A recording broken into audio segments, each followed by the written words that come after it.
സദൃശവാക്യയുടെ പുസ്തകം 15-ാം അധ്യായം 29-ാമത്തെ വാക്യം അതിനോട് ചേർത്ത് വായിക്കുന്നു. യഹോവ ദുഷ്ടന്മാരോട് അകന്നിരിക്കുന്നു, യഹോവ ദുഷ്ടന്മാരോട് അകന്നിരിക്കുന്നു. നീതിമാന്മാരുടെ പ്രാർത്ഥനയോ യഹോവ കേൾക്കുന്നു.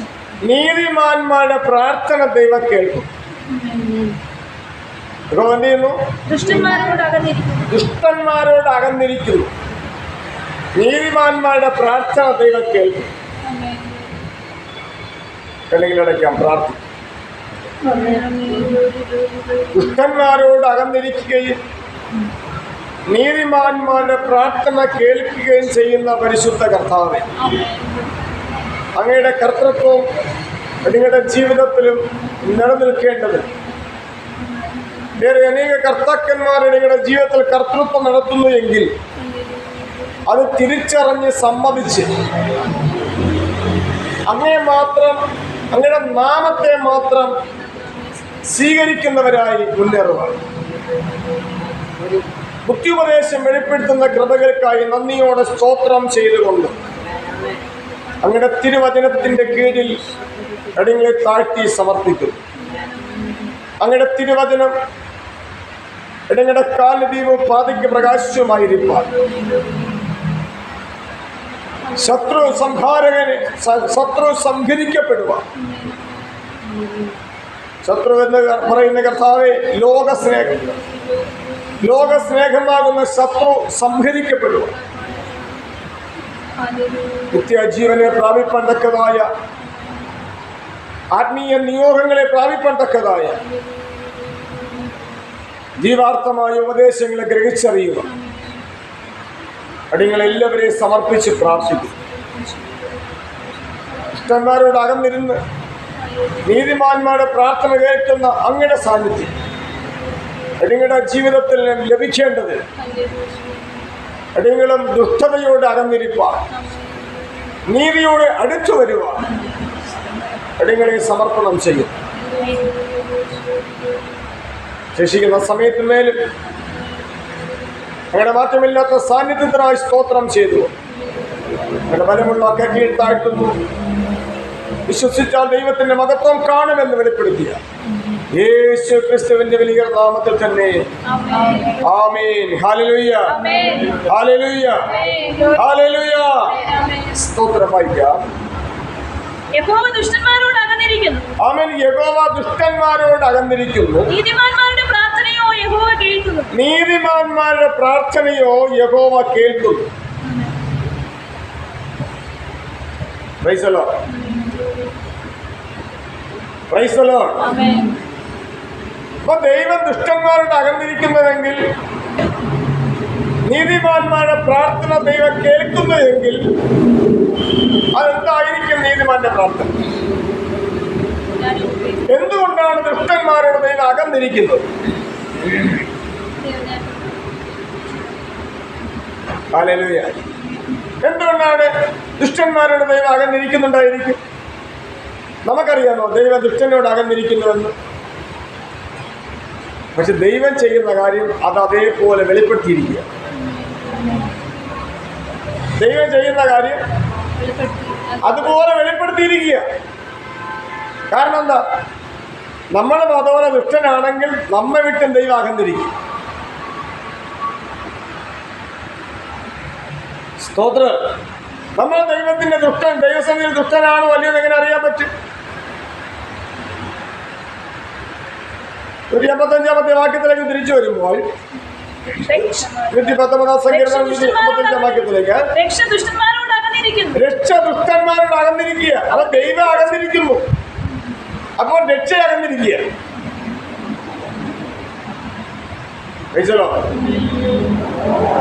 ദുഷ്ടന്മാരോട് ദൈവം അകന്നിരിക്കുന്നു, അതുകൊണ്ട് രക്ഷയും അകന്നിരിക്കുക.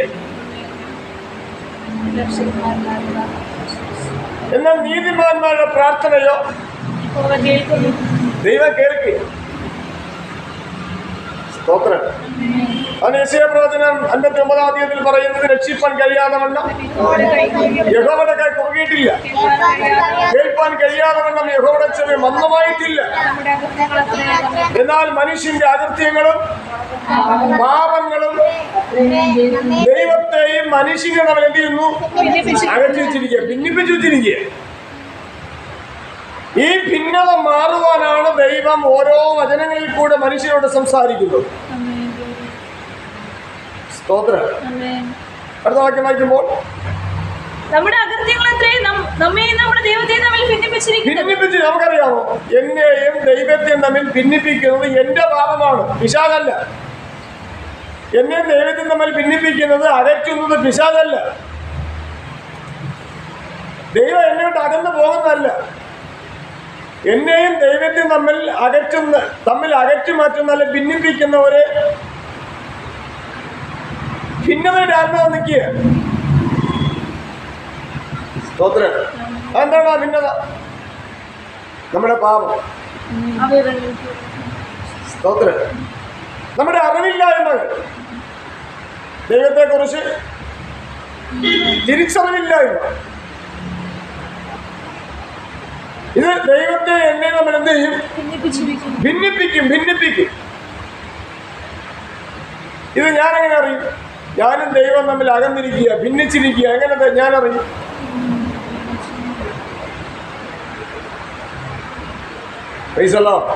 അപ്പൊ ഈ അറിവ് പ്രാപിക്കാൻ വേണ്ടി ദൈവത്തിന്റെ വചനം അധികമായി കേൾക്കണം. അതിന് മത്തായി സുവിശേഷത്തിൽ നമ്മൾ വായിച്ചത്, എന്റെ ഈ വചനങ്ങളെ കേട്ട് ചെയ്യുന്നവർ. ഹല്ലേലൂയ. അപ്പൊ ഈ വാക്യങ്ങളൊക്കെ കൂട്ടായ്മകളിൽ, കൺവെൻഷൻ യോഗങ്ങളിൽ, പരസ്യ യോഗങ്ങളിലൊക്കെ അധികമായി പ്രസംഗിക്കും. പക്ഷെ പ്രസംഗിക്കുന്നവർ പോലും വചനം കേട്ട് ചെയ്യുന്നവരല്ല. ഇനി നമ്മളെങ്ങനെയുള്ളവരാണ്? വചനം കേട്ട് ചെയ്യുന്നവരാണോ? മനസ്സിന് തോന്നുമ്പോൾ അനുസരിച്ച് ചെയ്യുന്നവരാണോ? അല്ലെങ്കിൽ നാലുപേര് പറയുന്ന അഭിപ്രായം അനുസരിച്ച് ചെയ്യുന്നവരാണോ? അതോ വചനം കേട്ട് ചെയ്യുന്നവരാണോ? വചനം കേട്ട് ചെയ്യുന്നവരാണെങ്കിൽ എന്നെയും ദൈവത്തെയും തമ്മിൽ ഭിന്നിപ്പിക്കുന്ന ഭിന്നതയുടെ ആത്മാവ് അകന്നു മാറും.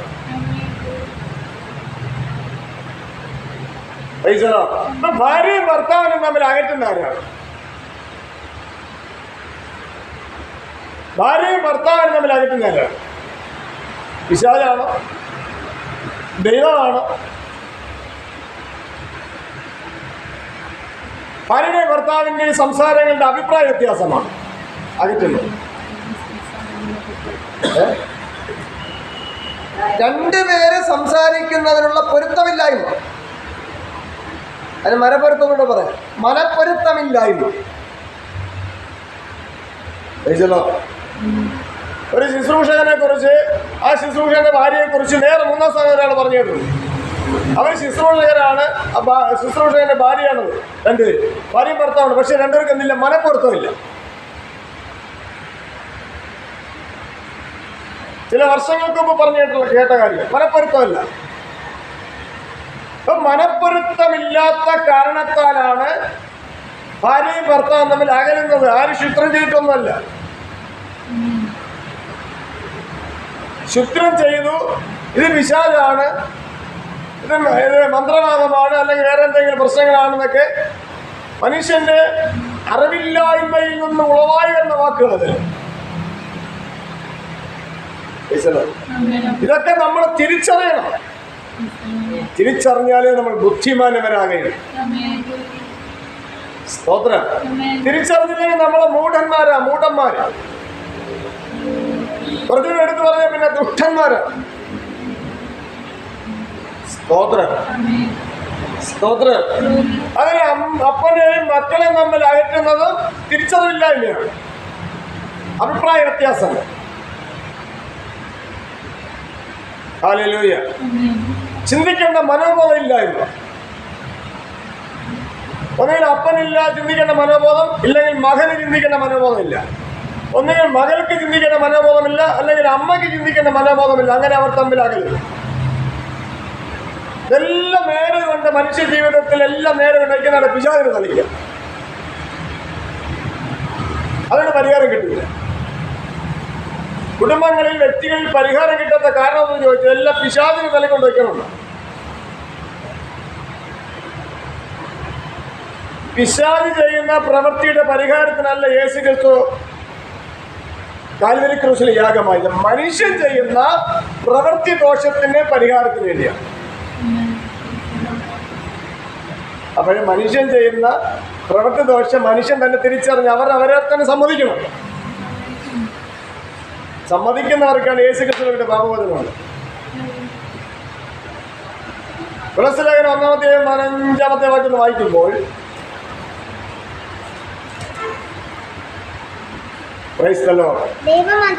കർത്താവ് അദൃശ്യനായ ദൈവത്തിന്റെ പ്രതിമയും കർത്താവിൽ നമുക്ക് പാപമോചനം എന്ന വീണ്ടെടുപ്പ്. യേശു ക്രിസ്തുവിൽ കർത്താവിൽ നമുക്ക് എന്തുണ്ട്? പാപമോചനം എന്ന വീണ്ടെടുപ്പുണ്ട്. ഹല്ലേലൂയ. പിശാചിന്റെ പാപത്തിനല്ല മോചനമുള്ളത്, മനുഷ്യരുടെ പാപത്തിന്റെ മോചനത്തിനാണ് മോചനം വീണ്ടെടുപ്പുള്ളത്. അപ്പൊ മനുഷ്യൻ പാപം ചെയ്തിട്ട് പിശാചിന്റെ നിലയ്ക്ക് ഒരിക്കലും നമ്മൾ കൊണ്ടുവയ്ക്കരുത്. സ്തോത്രം. അത് നമ്മുടെ പാപപരിഹാരത്തെ ബാധിക്കും, നമ്മുടെ പാപപരിഹാരത്തിന് വിരോധമായി മാറും. നമ്മുടെ പാപത്തിന്റെ പരിഹാരത്തിന് വിരോധമായി മാറും. അനന്തരഫലം സംഭവിക്കുന്നത് എന്താ? നാമും ദൈവവും തമ്മിൽ അകന്നു പോകും. രക്ഷിപ്പാൻ കഴിയാതെ ദൈവത്തിനായി കുറുക്കിയിട്ടില്ല, പക്ഷേ അകന്നോണ്ടിരിക്കുക. കാരണം എന്താ? ദൈവത്തിന് രക്ഷിപ്പാൻ കഴിയാത്തതുകൊണ്ടാണോ? അല്ല, നമ്മുടെ പാപങ്ങളെ നമ്മൾ ഏറ്റുപറയേണ്ട അറിവില്ലായ്മയാണ്. സ്തോത്രം. നാം നമ്മുടെ പാപങ്ങളെ ഏറ്റുപറയുന്നതെങ്കിൽ നമ്മുടെ സകല പാപം നോക്കി നമ്മെ ശുദ്ധീകരിപ്പാൻ തക്കവണ്ണം വിശ്വസ്തനും നീതിമാനുമാകുന്നു. Hallelujah, hallelujah. രോഗസൗഖ്യത്തിന്റെ അത്ഭുതത്തിന്റെ അടയാളത്തിന്റെ കാര്യമൊന്നുമല്ല അവിടെ വിഷയം. അതെല്ലാം പുറത്തുള്ള വിഷയമാണ്. അത് പുറത്ത് തീ മതിലിന്റെ പുറത്തുള്ള വിഷയം. ഇതെല്ലാം തീ മതിലിന്റെ അകത്തുള്ള വിഷയമാണ്. നമുക്ക് വേണ്ട തീ മതിലിന്റെ അകത്തുള്ള വിഷയമാണ്. തീ മതിലിന്റെ പുറത്തുള്ള വിഷയം അത് പുറത്തു പോകും. സ്തോത്രം. കാരണം ദൈവരാജ്യത്തിന്റെ മർമ്മം നിങ്ങൾക്ക് നൽകപ്പെട്ടിരിക്കുന്നു, പുറത്തുള്ളവർക്കോ.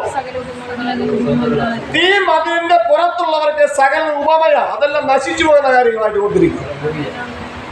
അത് കേൾക്കാനും കടലപ്പെടാനും മനം തിരിയാതിരിക്കാനും കാരണമായി മാറും. അതുമായിട്ട് നമുക്ക് എന്തില്ല? പങ്കില്ല, പങ്കാളിയാകരുത്. അതായത് പങ്കാളിയാകുന്നവരോട് നമ്മൾ പങ്കാളിയാകരുത്. അവരെ ഇതിന് പങ്കാളിയാക്കി മാറ്റുവാൻ നമ്മെ തന്നെ താഴ്ത്തും. അപ്പൊ ദൈവത്തിന് പ്രസാദമുള്ളത് എന്താണെന്ന് ചെയ്യണം? പരിശോധിക്കണം. എന്ത് പരിശോധിക്കണം? വചനത്തെ പരിശോധിക്കണം. ദൈവത്തിന് പ്രസാദമായത് എന്താണെന്ന് ദൈവവചനത്തിൽ നിന്ന് കണ്ടെത്തണം. അപ്പന് പ്രസാദമായത് എന്താണെന്ന് മകനും എന്ത് ചെയ്യണം? അപ്പനിൽ നിന്ന് കണ്ടെത്തണം. ഭർത്താവിന് പ്രസാദമായത് എന്താണെന്ന് ഭാര്യ എന്ത് ചെയ്യണം? ഭർത്താവിൽ നിന്ന് കണ്ടെത്തണം. ഈ ബോധം ഭാര്യയ്ക്കാണ്. ഇല്ലെങ്കിൽ ഭാര്യ എന്നുള്ള പേര് ആ സ്ത്രീ എന്ത് ചെയ്യുന്നു? ഇല്ലാതാക്കിയ, നശിപ്പിക്കുക.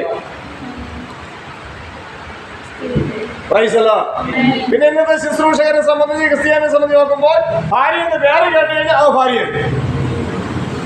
പേര് കേട്ടതൊന്നും ഭാര്യ ആവില്ല. ഫലം വേണം, ഫലം. അതാണ് 228 സങ്കീർത്തനം പറയുന്നത്.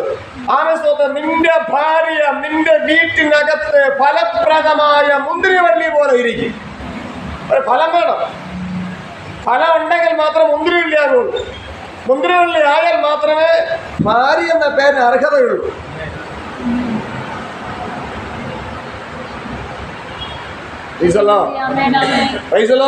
അപ്പൊ ഇതൊക്കെ ഒരു സ്ത്രീ തിരിച്ചറിയണം, ഒരു പുരുഷനെ തിരിച്ചറിയണം, തമ്മിൽ തിരിച്ചറിയണം. തമ്മിൽ തിരിച്ചറിയുമ്പോൾ പുരുഷൻ പറയും, ഞാൻ എന്റെ കുടുംബവും ഞങ്ങളൊക്കെ ശരി. ഞാനും എന്റെ കുടുംബം അധികാരത്തോടു കൂടി പറയാൻ സാധിക്കും. പക്ഷെ അങ്ങനെ അധികാരത്തോടു കൂടി പുരുഷൻ പറയണമെങ്കിൽ ആ വീട്ടിലുള്ള ഭാര്യയെയും മക്കളും എല്ലാവരും ഒത്തുചേർന്ന് എന്ത് ചെയ്യണം? മനപ്പുറത്തുള്ളവരായിരിക്കും. പൈസല്ലോ ഇല്ലെങ്കിൽ പാപമോചനം എന്ന വീണ്ടെടുപ്പൊന്നും പ്രാപിക്കാൻ കഴിയില്ല. കിട്ടിയെന്നൊക്കെ പറഞ്ഞ് നടക്കാനേ എത്തുള്ളൂ. കിട്ടാൻ സാധ്യതയില്ല, കിട്ടിയുമില്ല.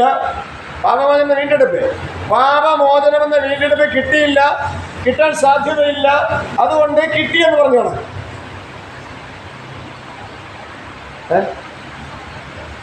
അത് അറിയാമെന്നുള്ളവർ നോക്കിക്കഴിഞ്ഞാൽ അത് മെന്റലിന്റെ പ്രോബ്ലം ആണെന്ന് കറക്റ്റ് മനസ്സിലാക്കുന്നത്. മെന്റൽ പ്രോബ്ലം ആണോ? പിന്നെ മെന്റൽ പ്രോബ്ലം ഉള്ളവരെ ഉള്ളവരെ കണ്ടു കഴിഞ്ഞാൽ വിഷയമുള്ള കാര്യമില്ല. അങ്ങനെ അതുകൊണ്ടാണ് എല്ലാവരും സമ്മതിച്ചു കൊടുക്കുന്നത്. സ്തോത്രം. അതുകൊണ്ട് നമ്മുടെ ജീവിതത്തിലുള്ള മെന്റൽ പ്രോബ്ലം നമുക്ക് മാറി കിട്ടണം. മനസ്സിലോ? നമ്മുടെ ബുദ്ധിമണ്ഡലത്തിലെ പ്രശ്നങ്ങളെല്ലാം മാറി കിട്ടണം. അതിനെ കേട്ട് ചെയ്താലൊക്കെ മാറുള്ളൂ. അതിനെ കേട്ട് ചെയ്യേണ്ട ബോധം വരണം, എന്നാലും അത് മാറി കിട്ടുള്ളൂ. സ്തോത്രം. ഇപ്പൊ വചനം കേട്ട് ചെയ്യാൻ വേണ്ടി പ്രാർത്ഥിക്കുന്നു. വചനം കേട്ട് ചെയ്യാൻ വേണ്ടി എന്ത് ചെയ്യണം? തന്നെത്താൻ താഴ്ത്താൻ പ്രാർത്ഥിക്കണം. അത് 28-ാം ദിവസത്തിൽ സൂചിപ്പിക്കുന്നു. എന്റെ നാമം വിളിക്കപ്പെട്ട എന്റെ ജനം അവർ തങ്ങളെ തന്നെ താഴ്ത്തി പ്രാർത്ഥിച്ച് ദൈവത്തിന്റെ മുഖം അന്വേഷിക്കുന്ന പ്രാർത്ഥിക്കേണ്ട വ്യവസ്ഥ എങ്ങനെയാണ്? തോന്നും പോലെ പ്രാർത്ഥിക്കുന്ന വ്യവസ്ഥയല്ല. ദൈവത്തോട് പ്രാർത്ഥിക്കാൻ വ്യവസ്ഥയുണ്ട്.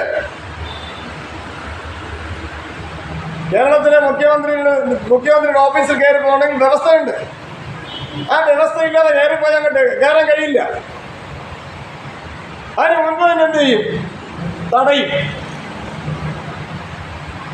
ഇപ്പൊ കേരള മുഖ്യമന്ത്രിക്ക് അങ്ങനെ ഒരു വ്യവസ്ഥയുണ്ടെങ്കിൽ, ഇന്ത്യൻ പ്രധാനമന്ത്രിക്ക് അങ്ങനെ ഒരു വ്യവസ്ഥയുണ്ടെങ്കിൽ, ലോകത്തുള്ള ഏത് രാജ്യത്തിലും ഓരോ രാജ്യത്തിനും അതിൻ്റെതായ വ്യവസ്ഥകളുണ്ടെങ്കിൽ ദൈവത്തിന്റെ രാജ്യത്തിനുള്ള വ്യവസ്ഥ എത്ര അധികമാകും? ദൈവത്തിന്റെ രാജ്യം ഐഹികമല്ല, അത് ആത്മീകമാണ്. അപ്പോൾ ആ ദൈവത്തോട് പ്രാർത്ഥിക്കാൻ വ്യവസ്ഥയുണ്ട്.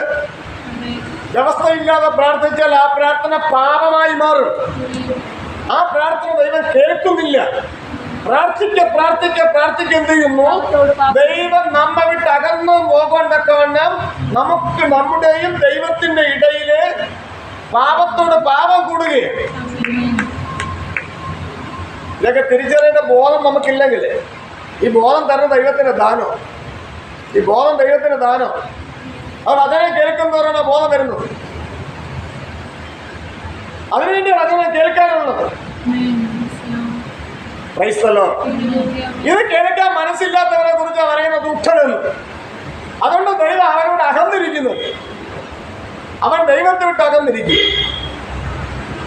കാരണം ദൈവത്തിന്റെ നിരൂപണം എവന് മനസ്സിലാവില്ല, എവന്റെ നിരൂപണം ദൈവം അംഗീകരിക്കുകയില്ല. എന്റെ നിരൂപണം ദൈവത്തിന് മനസ്സിലാവും, പക്ഷെ ദൈവം അംഗീകരിക്കില്ല. ദൈവത്തിന്റെ നിരൂപണം അങ്ങനെ മനസ്സിലാവുകയില്ല. അതുകൊണ്ട് ഒറ്റ വാക്കിൽ പറഞ്ഞാൽ ഞാൻ ദൈവത്തിന്റെ കൂടെ ഇരിക്കുന്നത്. അത് മെന്റൽ പ്രോബ്ലം. അത് സ്ത്രീകളായാലും പുരുഷന്മാരൊക്കെ സൂക്ഷിച്ചുകൊണ്ട് നിങ്ങൾ സൂക്ഷിക്കണം. എന്നെ ഇതിൽ ഞാൻ സൂക്ഷിക്കണം. ഇതൊക്കെ സൂക്ഷിച്ചില്ലെങ്കിലേ ഒടുക്കം ഇതിനെല്ലാം ഏറ്റുവാങ്ങേണ്ടി വരും ശിക്ഷ. വിടോലി തിരിച്ചറിഞ്ഞാൽ യേശു ക്രിസ്തുവിൽ ഇവിടെ എല്ലാത്തിനും പരിഹാരമുണ്ട്. പൈസലോ അതിനെ പരിശുദ്ധാത്മ നമ്മെ സഹായിക്കില്ല. അതിന് കൊലോസ്യനെ കുറിച്ച് പറയും. ഒന്നുകൂടെ വായിക്കാതെ 1-15 വാക്യം. യേശു ക്രിസ്തുവിൽ നമുക്ക് എന്തുകൊണ്ട് യേശു ക്രിസ്തുവിൽ നമുക്ക് സൗഖ്യമുണ്ടെന്ന് പറഞ്ഞില്ല? എന്തുകൊണ്ട് യേശു ക്രിസ്തുവിൽ നമുക്ക് ഭൗതിക അനുഗ്രഹം ഉണ്ടെന്ന് അദ്ദേഹം പറഞ്ഞില്ല? പറയാൻ പറ്റൂല. കാരണം അദ്ദേഹത്തിൽ പരിശുദ്ധാത്മ നിയോഗം പ്രവർത്തിക്കുക. അതിന് പറയാൻ കഴിയില്ല. പരിശുദ്ധാത്മ നിയോഗം പ്രവർത്തിക്കാത്തവര് ഐഹികമായ കാര്യങ്ങൾ പ്രസ്താവിച്ചുകൊണ്ടേയിരിക്കും. പരിശുദ്ധാത്മ നിയോഗമില്ലാത്തവർ ഐഹികമായ കാര്യങ്ങൾ പ്രസ്താവിച്ചുകൊണ്ടേയിരിക്കും. എന്നാൽ പരിശുദ്ധാത്മ നിയോഗമുള്ളവർ ഐഹികമായ കാര്യങ്ങൾ പ്രസ്താവിക്കില്ല, പകരം ആത്മീയ കാര്യങ്ങൾ പ്രസ്താവിക്കും.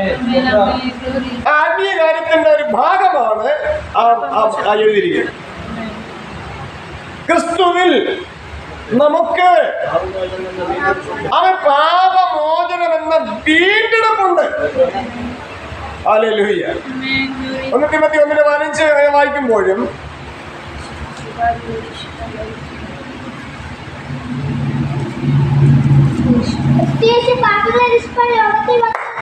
ക്രിസ്തുയേശു പാപികളെ രക്ഷിപ്പാൻ ലോകത്തിൽ വന്നു എന്നുള്ളത് വിശ്വാസിയവും എല്ലാവരും അംഗീകരിപ്പാൻ യോഗ്യമായ വചനമാണ്.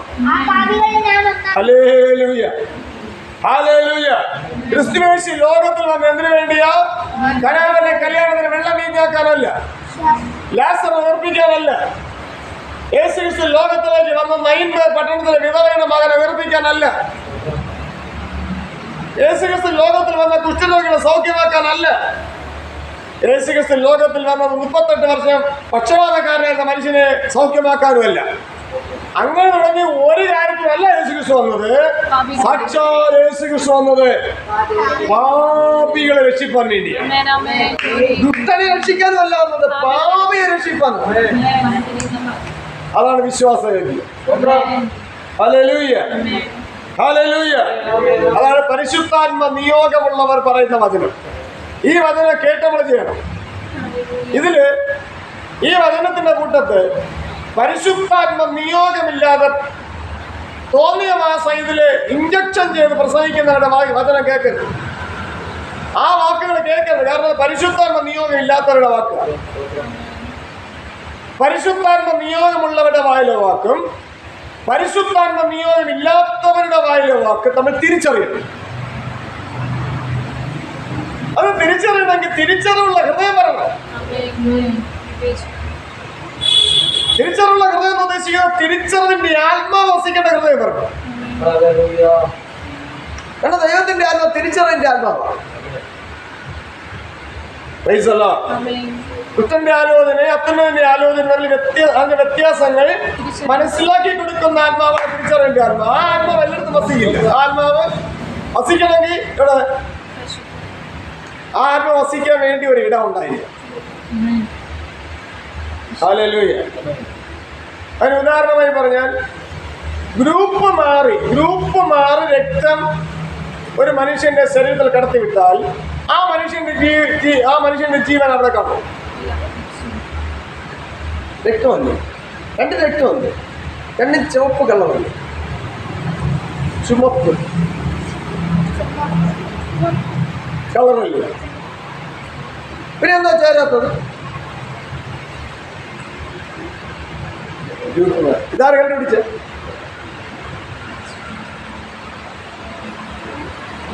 പ്രൈസല്ലോ. അപ്പൊ ഗ്രൂപ്പ് മാറിയാൽ ആ രക്തത്തിൽ ആ ജീവൻ നിൽക്കില്ല. എന്ന് പറയുന്ന പോലെ തിരിച്ചറിവിന്റെ ആത്മാവ് എല്ലാ ഹൃദയത്തിലും ഇരിക്കില്ല. തിരിച്ചറിവിന്റെ ആത്മാവ് ഇരിക്കണമെങ്കിൽ അതിന്റെ പ്രത്യേക ഹൃദയം സൃഷ്ടിക്കപ്പെടുന്നു.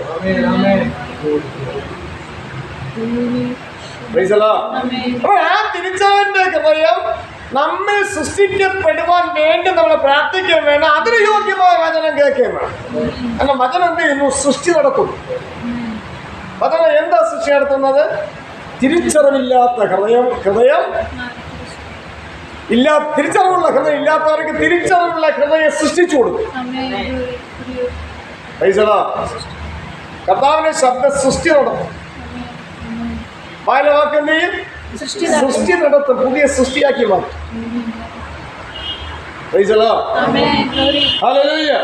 അപ്പൊ തിരിച്ചറിവിന്റെ ആത്മാവ് വസിക്കണമെങ്കിൽ തിരിച്ചറിവുള്ള ഒരു ഹൃദയം വേണം. തിരിച്ചറിവുള്ള ഹൃദയം വേണമെങ്കിൽ അതിന് തക്ക നമ്മളെ മനോബോധം വളർത്തിയെടുക്കണമെങ്കിൽ വചനം കേട്ട് ചെയ്യണം. വചനം കേട്ട് ചെയ്യണം. ബോധം വേണം. ബോധമില്ലെങ്കിൽ വചനം കേട്ട് ചെയ്യാൻ കഴിയില്ല.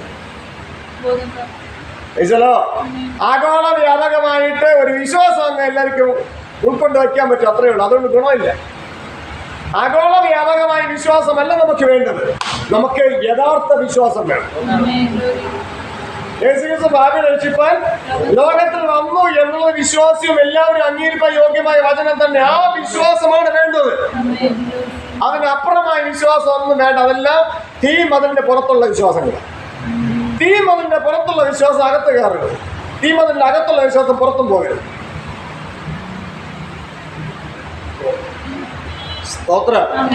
ആ വിധത്തിൽ ദൈവവചനത്തെ നമ്മൾ ഗ്രഹിക്കണമെങ്കിൽ ദൈവത്തിന്റെ ആലോചന സഭയിൽ നിൽക്കണം. ദൈവത്തിന്റെ ആലോചന സഭയിൽ ആലോചനയില്ല. ഉണ്ടോ? എന്താണ് ഉറപ്പ്? ഇല്ലെന്ന്. ദൈവത്തിന്റെ ആലോചന സ്വന്തം ദുഷ്ടന്റെ ആലോചന ഉണ്ടോ? ഇല്ല. ഉറപ്പുണ്ടോ? ദുഷ്ടന്റെ ആലോചന എങ്ങനെ ഇരിക്കും? ദുഷ്ടലോകത്തോട് അനുരൂപമായിരിക്കും. അത്തന്നെ ആലോചനയോ ദുഷ്ടലോകത്തോട് അനുരൂപമായിരിക്കില്ല, അതിനോട് എതിർത്തേക്കും. ഈ വ്യത്യാസങ്ങൾ തിരിച്ചറിയാം. സ്തോത്രം. നമ്മുടെ ഭൗതിക അനുഗ്രഹത്തിന്റെ താല്പര്യങ്ങളല്ല ഈ ലോകത്തിന് അനുരൂപമായിരിക്കുന്ന കാര്യം. അതുകൊണ്ടാണ് ഇതും ദൈവമായിട്ട് യാതൊരു ബന്ധം നമ്മൾ ഉണ്ടാക്കി വയ്ക്കുന്നത്. ഉണ്ടാക്കി വച്ചാൽ ഉണ്ടാകേണ്ട ബന്ധം എന്ത് ചെയ്യും? അകന്നു പോകും. അതുകൊണ്ടാണ് ദുഷ്ടനോട് നിങ്ങൾ അകന്നിരിക്കുന്നത്. സ്തോത്രം. ആർക്ക് മനസ്സിലാകും? വരം ലഭിച്ചവർക്കെല്ലാം മനസ്സിലാകും. മനസ്സിലാക്കാത്തതുകൊണ്ട് ഇത് ദുരുപദേശം എന്ന് പറഞ്ഞ് വ്യാഖ്യാനിക്കുക. ഇത് വചനത്തെ കോട്ടി വളയ്ക്കുന്നു എന്ന് വ്യാഖ്യാനിക്കുക. ഇതൊന്നും വചനത്തെ കോട്ടി വളയ്ക്കുന്നതല്ല, ദുരുദ്ദേശമല്ല.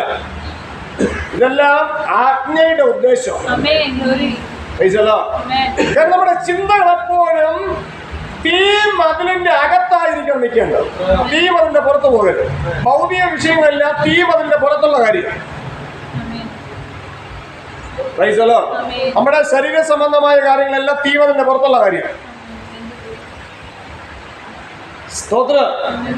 നമുക്കും ദൈവവുമായിട്ടൊരു ബന്ധം വരുന്നത് നമ്മുടെ അകത്തെ മനുഷ്യന്റെ കാര്യങ്ങളിൽ മാത്രമാണ്. അതുകൊണ്ട് ആ വിധത്തിൽ തന്നെ നമ്മൾ ഒരുക്കപ്പെടണം. എന്നാലേ ജീവന്റെ പുസ്തകത്തിൽ പേര് കാണും. ഇല്ലെങ്കിൽ ജീവന്റെ പുസ്തകത്തിൽ പേര് കാണില്ല. എത്ര വിശ്വസിച്ചാലും ജീവന്റെ പുസ്തകത്തിൽ പേര് കാണില്ല. സ്തോത്രം. നമ്മുടെ വിശ്വാസം മാത്രമല്ല വേണ്ടത്, അതിനെ കേട്ട് ചെയ്യുന്ന മനോബോധം വേണം. അപ്പൊ ഇവിടെ വായിക്കുന്നത് 1 തിമോഥെയോസ് 1:15 വായിക്കുമ്പോൾ ക്രിസ്തുയേശു അവിടെ ക്രിസ്തുയേശു ഇവിടെ ക്രിസ്തുയേശു എന്ന് കൊടുത്തിരിക്കുന്നു. ഇതിനെ തന്നെ ഇന്നത്തെ മാന്യന്മാരെന്ന് പറയുന്നവർ അവൻ എന്ന് വേണമെങ്കിൽ പറയും. ഇവിടെ ക്രിസ്തുയേശു എന്ന് കറക്റ്റാ കൊടുത്തിരിക്കുക.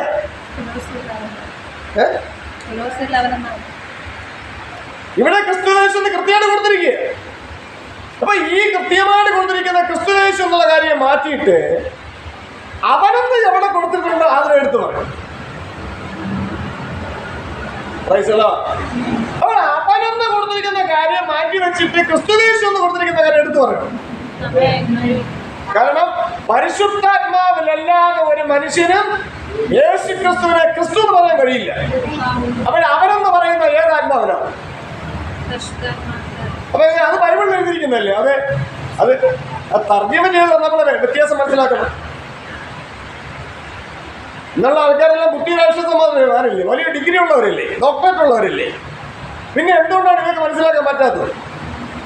ഇതൊക്കെ മനസ്സിലാക്കിയില്ലെങ്കിൽ ദൈവവും നാമും തമ്മിൽ അകലുമോ അടുക്കുമോ?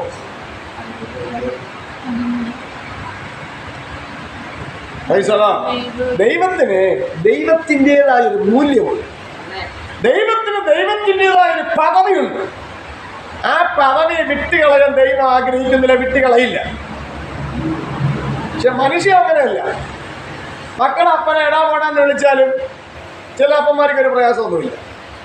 കാരണം എന്താ പറയുക, ആ അപ്പനൊരു മൂല്യമില്ലാത്ത അപ്പനാ. അപ്പനെ കുറിച്ചൊരു വിലയില്ലാത്ത അപ്പന. അത് മക്കൾ എങ്ങനെ വിളിച്ചാലും വിഷയമുള്ള ഭാര്യ ആ ഭർത്താവിനെ കയറി ഇടാപോടാന്ന് വിളിച്ചാൽ അത് വിഷയമുള്ള കാര്യമല്ല. കാരണം ഭർത്താവ് എന്ന മാന്യതൊന്നും അവനറിയില്ല. സ്തോത്രം. പക്ഷെ ഈ വാടാപോടെന്ന് വിളിക്കണതിന്റെ വ്യത്യാസം അല്ലെങ്കിൽ അതിന്റെ അനന്തരഫലം പിന്നീട് കാലം പഴിയേക്കില്ല.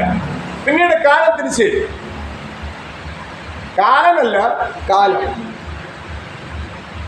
ആണ് ആൾക്കാർ പറഞ്ഞു കേട്ടിട്ടുള്ളത്. കാലം പഴിയേക്കില്ല. ഇതൊന്നും കാലം ഉത്തരവാദിയല്ല. കാലം നോക്കി വെച്ചല്ല തിരിച്ചു നിന്നെ അടിക്കും. അങ്ങനെയെങ്കിൽ ദൈവം എത്ര അധികം അടിക്കുമെന്ന് ഓർക്കണം. അതുകൊണ്ട് നമ്മൾ ദൈവത്തെ ഭയപ്പെട്ട് ദൈവത്തിന്റെ വഴികളിൽ നടക്കുവാൻ ദൈവത്തിന്റെ വചനം കേട്ട് ചെയ്യുന്നവരായി മാറും. അതിനുവേണ്ടി മനസ്സ് നമുക്ക് വരണം. ആ മനസ്സിന് വേണ്ടി പ്രാർത്ഥിക്കുന്നു. മനസ്സിലോ? കുടുംബ പ്രാർത്ഥനയിൽ മാത്രമല്ല, ഭവന പ്രാർത്ഥനയിൽ മാത്രമല്ല പ്രാർത്ഥിക്കാനുള്ളത്, കൂട്ടായ്മയിൽ മധ്യസ്ഥ പ്രാർത്ഥനയിൽ മാത്രമല്ല പ്രാർത്ഥിക്കാനുള്ളത്. എപ്പോഴും ഹൃദയമെന്ന ആലയത്തിൽ ഈ പ്രാർത്ഥന എന്ന ധൂപം കത്തിക്കൊണ്ടിരിക്കണം. ഹൃദയമെന്ന ആലയത്തിൽ ഈ പ്രാർത്ഥന എന്ന ധൂപം കത്തിക്കൊണ്ടിരിക്കണം. എനിക്കൊരാൾ എന്നോട് ചോദിച്ചു, എത്ര മണിക്കൂർ ദിവസം പ്രാർത്ഥിക്കും? ഞാൻ പ്രത്യേക സമയം പറഞ്ഞു. അത് അദ്ദേഹത്തിന് വേണ്ടി പറഞ്ഞത്, അല്ലാതെ ദൈവത്തിന് വേണ്ടിയല്ല പറഞ്ഞത്. അദ്ദേഹം ചോദിച്ചതിന് വേണ്ടി ഒരു പ്രത്യേക സമയം പറഞ്ഞു, ഇത്ര സമയം പ്രാർത്ഥിക്കും. പക്ഷെ എൻ്റെ ജീവിതത്തിലെ പ്രാർത്ഥന അദ്ദേഹത്തോട് പറഞ്ഞ സമയം മാത്രമല്ല, നമ്മുടെ ആരുടെയും ജീവിതത്തിലെ പ്രാർത്ഥന ഒരു പ്രത്യേക സമയം മാത്രമാകരുത്. നമ്മുടെ എല്ലാവരുടെയും പ്രാർത്ഥന ഇടവിടാതെ ആയിരിക്കണം, രാപ്പകലായിരിക്കണം. ഹൃദയമെന്ന ആലയത്തില് എപ്പോഴും പ്രാർത്ഥന എന്ന ധൂപം കത്തിക്കൊണ്ടിരിക്കണം. ആ ഹൃദയവും ദൈവരാജ്യവും തമ്മിലാണ് ബന്ധമുള്ളത്. ആ ഒരു അനുഭവത്തിലേക്ക് നമ്മൾ എത്തണം. ഇപ്പൊ എത്തിയിട്ടുണ്ടോ എന്ന് ചോദിച്ചാൽ എത്തിയിട്ടില്ല. എത്തണം ചിലപ്പോൾ യാത്രയാണ്. യാത്ര ചെയ്യണമെങ്കിൽ വചനം കേട്ട് ചെയ്യണം. നമ്മുടെ കഴിഞ്ഞ വർഷങ്ങളിൽ നമ്മൾ എന്തൊക്കെ വചനം കേട്ടിരുന്നു, ഏതെല്ലാം വിധത്തിൽ കേട്ടിരുന്നു, ഏതൊക്കെ വിധത്തിൽ നമ്മൾ വിശ്വസിച്ചിരുന്നു, അതൊന്നും ഇനി വേണ്ട. അതൊക്കെ കഴിഞ്ഞ കാലം. ദൈവത്തെ അറിയേണ്ടവരെ അറിയാൻ മനസ്സ് വയ്ക്കാത്ത കാലം. ദൈവത്തെ അറിയേണ്ടവരറിയാൻ മനസ്സ് വെച്ച കാലം വ്യത്യസ്തമാണ്. അത് ഏടിയാണ്. ഇനി മറ്റൊരു BC-യാണ്. നമ്മുടെ ജീവിതത്തിലെ ക്രിസ്തുവിനെ അറിയേണ്ടവരെ അറിയാൻ മനസ്സ് വയ്ക്കാത്ത സമയമല്ല, BC-യാണ്. നമ്മുടെ ജീവിതത്തിലെ BC-യാണ്. ഇനി നമ്മുടെ ജീവിതത്തിൽ ആ BC വേണ്ട.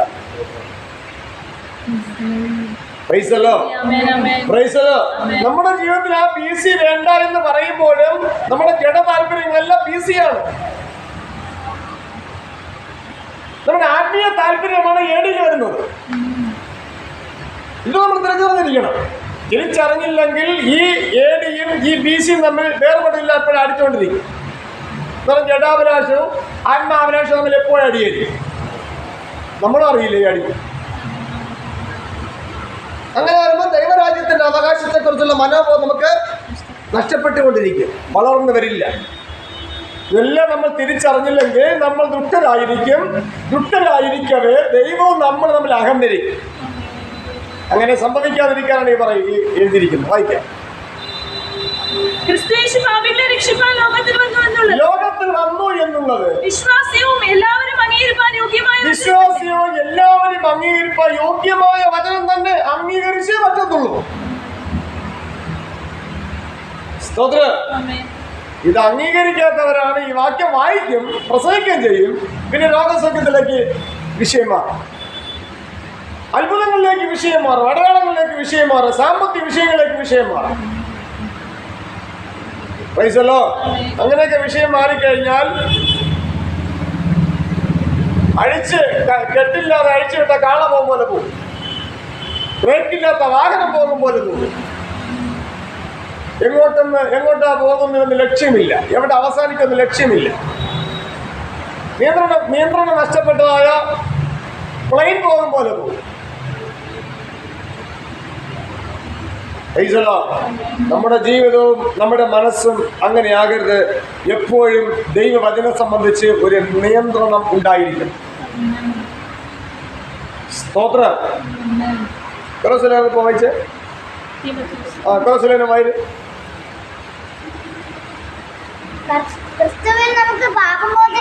ക്രിസ്തു യേശുവിൽ നമുക്ക് പാപമോചനം എന്ന വീണ്ടെടുപ്പുണ്ട്. ഇല്ലെങ്കിൽ പറയുമായിരുന്നു ഉണ്ട്. അടുത്ത് ക്രിസ്തു അദൃശ്യനായ ദൈവത്തിന്റെ പ്രതിമയും സർവ്വ സൃഷ്ടിക്കും ആദ്യജാതനുമാകുന്നു. യേശു ആരാണ്? അദൃശ്യനായ. അതും ദൈവത്തെ ആരും ഒരാളും കണ്ടിട്ടില്ല. അപ്പോൾ അദൃശ്യനായ ദൈവത്തിന്റെ പ്രതിമയായിട്ടാണ് യേശു വെളിപ്പെട്ടത്. ലേഖനത്തിനെ കുറിച്ച് പറയുന്നത് ദൈവത്തിന്റെ പ്രതിമയാകുന്ന യേശു ക്രിസ്തുവിന്റെ തേജസ്സുള്ള സുവിശേഷം. യേശു ക്രിസ്തു സാക്ഷാൽ ദൈവമായിട്ടല്ല വെളിപ്പെട്ടത്, അദൃശ്യനായ ദൈവത്തിന്റെ പ്രതിമയായിട്ടാണ് വെളിപ്പെട്ടത്. സ്തോത്രം. ഇത് അംഗീകരിക്കാൻ നമ്മൾ ഒരിക്കലും വിസമ്മതിക്കരുത്. ഹല്ലേലൂയ, ആമേൻ. ഗ്ലോറി. ഹല്ലേലൂയ. ഇതെല്ലാം വിശ്വാസയോഗ്യമാണ്. യേശുക്രിസ്തു നമ്മുടെ ഇടയിൽ വെളിപ്പെട്ടത് ഒരു ദൈവമായിട്ടല്ല. യേശുക്രിസ്തു ക്രൂശിൽ യാഗമായതൊരു ദൈവമായിട്ടല്ല. പിന്നെ അദൃശ്യമായ ദൈവത്തിന്റെ പ്രതിമയായിട്ടാണ്, ജീവനുള്ള ദൈവത്തിന്റെ പുത്രനായിട്ടാണ്. അങ്ങനെ കുറച്ച് പറയാം, കുറച്ച് പറയാൻ പറ്റില്ല. ജീവനുള്ള ദൈവത്തിന്റെ പുത്രനായിട്ടാണ് വെളിപ്പെട്ടത്. കുറച്ച് പറഞ്ഞു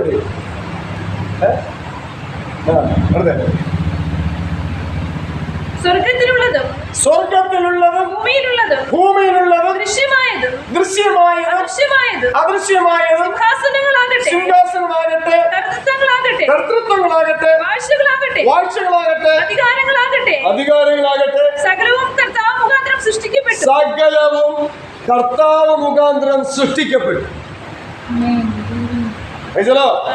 കർത്താവ് സൃഷ്ടിച്ചു എന്നല്ല, കർത്താവ് മുഖാന്തരം സൃഷ്ടിക്കപ്പെട്ടു. സൃഷ്ടിച്ചത് അദൃശ്യനായ ദൈവം. ആര് മുഖാന്തരം? ക്രിസ്തു മുഖാന്തരം. ഇതൊക്കെ തിരിച്ചറിഞ്ഞാലേ നമ്മുടെ ദുരുദ്ദേശങ്ങളിലുള്ള യഥാർത്ഥ ഉദ്ദേശത്തിലേക്ക് മനസ്സ് വരും. സ്തോത്രം. യേശു ക്രിസ്തുവിൽ കൂടെ അദൃശ്യനായ ദൈവം സൃഷ്ടിച്ചു.